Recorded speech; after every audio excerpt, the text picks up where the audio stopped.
ஆதி சதுர்வேதங்கள் ஓதும் பரஞ்சோதியே எங்கள் அச்சனார் கோவில் அரசே.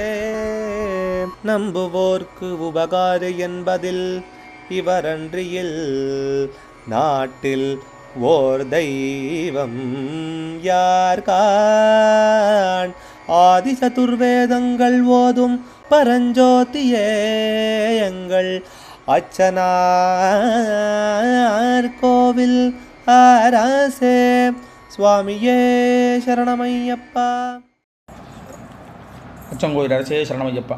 பகவானுடைய 260வது நாமா திருப்பெயர் சந்திரஹாசாய நமஹ. சந்திரன் போன்று சிரிப்பவனுக்கு நமஸ்காரம். சந்திரன் போன்று, ஹாசஹா சிரிப்பவன். பூர்ணச்சந்திரன் போன்ற முகத்திலிருந்து வரும் சிரிப்பே சந்திரன் போன்று பக்தர்களுக்கு குளிர்ச்சியை தர சிரிப்புன்னு பெயர். அப்படி சிரிக்கக்கூடியவர் அப்படின்னு ஒரு அர்த்தம். அதே பிரகாரம் இந்த சிரிப்பு தான் எல்லாருடைய கவலையும் துக்கங்களையும் போக்குறது. இது அப்பர் சுவாமிகள் குனித்த புருவமும் கொவ்வை செவ்வாயில் குமின் சிரிப்பும் அப்படின்னு சொல்லியிருக்கார்.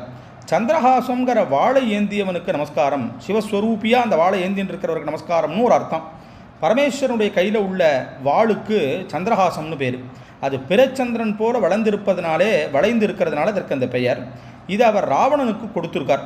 இதை நிறைய இடங்களில் தேவாரங்கள்லையும் சொல்கிறார். எல்லா இடங்கள்லையும் இதுக்கான ஒரு உதாரணங்களும் இருக்குது. அந்த வாளால் அவன் கபடமாக ஜடாயுனுடைய ரெக்கைகளை வெட்டினதுனால அது அவனை விட்டு நீங்கி பரமேஸ்வரனிடம் திருப்பி வந்துவிட்டதாக ஒரு இடத்துல இருக்குது. அதனால் சந்திரன் போன்ற சிரிப்புள்ளவன், சந்திரஹாசங்கிறதான ஒரு வாளையும் கையில் ஏந்திய சிவஸ்வரூபி அப்படின்னு இந்த நாமாவான தெரிவிக்கிறது. அச்சங்கோயில் அரசே சரணமையப்பா. அச்சனார் கோவில் அரசே. சுவாமியே சரணமையப்பா.